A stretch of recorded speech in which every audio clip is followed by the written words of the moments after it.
Bom, eu sou o Eloy Guazelli, sou ilustrador e tive a sorte agora de trabalhar com esse livro que é Um Dia de Chuva, do Eça de Queiroz, que é um autor que eu admiro há muito tempo. Foi a herança que meu pai deixou e nessa herança me tocou, por sorte e com uma disputa interna, as obras completas do Eça.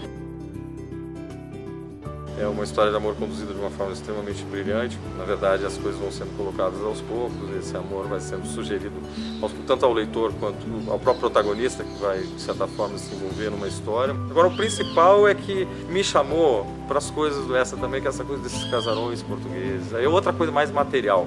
Então eu mergulhei na paisagem portuguesa, na paisagem dessa casa que não podia mostrar tanto, porque ela estava vazia, era uma casa no interior, mas aí você descobre que tem muita coisa para mostrar. Acho que os objetos são protagonistas também, são personagens.